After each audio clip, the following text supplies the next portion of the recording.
stability and prosperity of the Ayutthaya kingdom.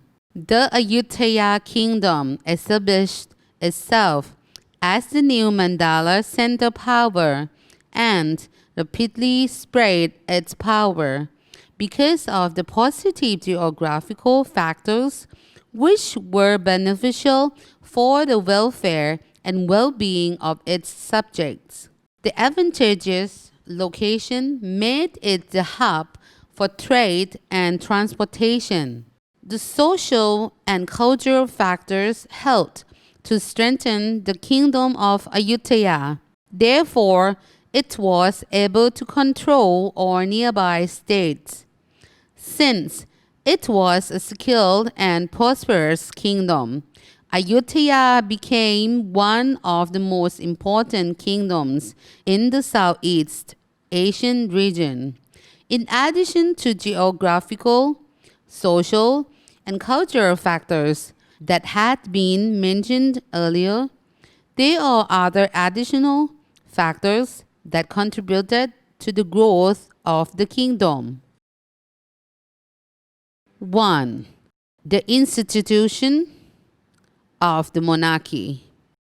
The Ayutthayan kings hold the absolute authority. They were considered as both the Lord of the land and Lord of life. Their authority as the godlike king, Devaraja, originated from the Hindu ideology of the ancient Khmer Empire. They were considered as the divine and godlike kings who were held in the highest status and esteemed in the society.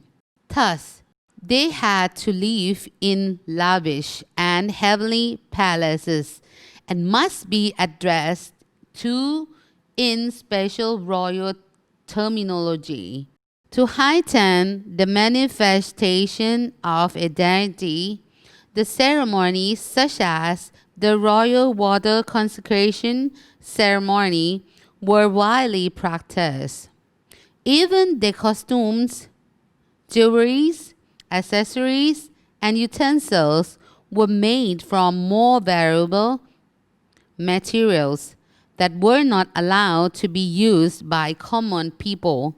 However, the Ayutthayan monarchs still had to conduct themselves according to the tenfold virtues of the king.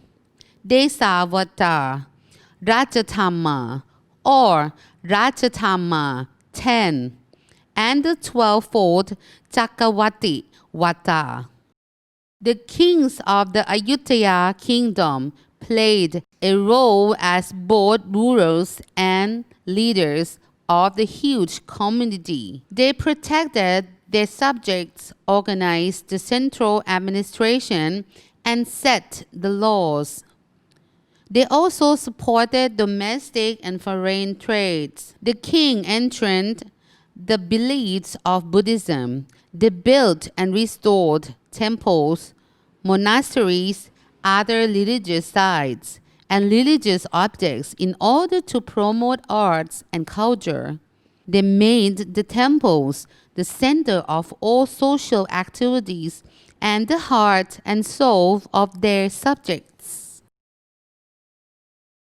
During the time of war, the Ayutthayan monarchs had to face the danger themselves. During this kind of circumstances, they had to lead their armies as the commander-in-chief. The knowledgeable abilities of some of the kings had made Ayutthaya stable and prosperous for 417 years. 2. Expansion of political power. Since the founding, the Ayutthaya kingdom had policies to create political unity and integrity and to expand its power in all directions as per following. The expansion of power to the southern region. This was to seek political and economic power. The south was rich in the tin ore, which was an important export item at that time. There were also commercial centers and seaports. The kingdom of Nakhon Si Thammarat was very important and powerful kingdom in the south, as it controlled its surrounding states, including Chaya, Saiburi, and Pattani. Evidence from the Brahmin legend of Nakhon Si Thammarat had shown that King U Thong had political power and control over Nakhon Si Thammarat kingdom and its vassal states. Another important state in the south was Malacca, which was founded in the 20th Buddhist century. It was conquered by Ayutthaya and became Ayutthaya's vassal state. The expansion of power to the western region. This was to control cities such as Tawai, Merit, and Tenasserim, because these cities were gateways to the Indian Ocean, where Indian and Persian merchants came to trade. สมเด็จพระบรมราชาธิราช II had marched his army to attack these cities many times and finally was able to conquer them. Kings of Ayutthaya had tried to expand their power over its surrounding states because of the three main factors as follows. Economic factors. Due to the need for raw materials and natural resources as well as manpower, the Ayutthaya kingdom had to accumulate natural resources for the purposes of war. Ayutthaya attacked other kingdoms and states to expand its territory. Prisoners of war and local commoners from the defeated states were transferred to Ayutthaya to be used as an important source of manpower.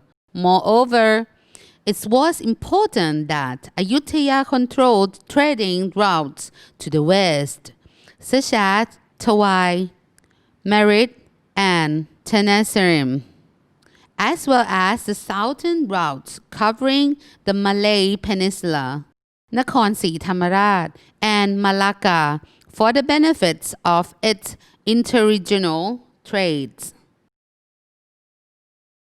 Political factors. The Ayutthaya kingdom needed to strengthen its power because other kingdoms, such as Sukhothai, Lana, and Lanchang, were previously established and were still powerful. Also, the Khmer Empire was influential in all the affairs in the Chao Phraya River basin. It was absolutely necessary for the Ayutthaya kingdom to declare war in order to occupy those states. Ayutthaya would greatly benefit from the extra manpower and tributaries from those states, which would also encourage the expansion of the economy. 3. Foreign affairs with international communities. The Ayutthaya kingdom had international relations with many foreign countries, such as Japan, Persia, and others in Europe. The main purposes were for economy, trade, national stability, and cultural exchange. Most Ayutthayan kings had cordial relationship with foreign countries. However, there were sometimes confrontations and wars with neighboring states for stability and power of Ayutthaya itself. As for the European countries, including Portugal, Holland, Britain, France, and Spain, they were only interested in commerce and religious propagation. The Ayutthayan kings pursued the policy of counterbalancing act between European countries so that none was more influential than others. Because the kingdom had friendly relations with China and Western countries, Ayutthaya was able to inherit many foreign cultures and traditions. Advanced technologies and knowledge were learned from the foreigners, such as construction and weaponry. Moreover, the fertility of the land and the convenience of its location, Ayutthaya was able to attract people from different races, nationalities, and languages, resulting in the mixture of different cultures which made the kingdom thrive. 4. The administrative management and control of manpower. To make the system beneficial to the Ayutthaya kingdom, the administrative system of management and the control of manpower were occupied from other civilized kingdoms. However, some modifications were made to make it suitable for local conditions. The kingdom was initially divided into two main areas, the central area and the provincial area. The members of the royal family and trusted nobles were sent to rule the outer provinces, while the king himself controlled the central area. When the kingdom's boundary became larger, the original system had to be changed. There were separation of power between the military and the civil matters, and the control of provincial cities was divided. The Ministry of Defense, also known as the Samuha Kalahom, controlled the military and the main southern cities. The Ministry of Interior, called the Samuha Nayok, controlled the civilian matters and northern cities. The Ministry of Treasury, known as Gom Klang, oversaw the cities in the eastern seaboard.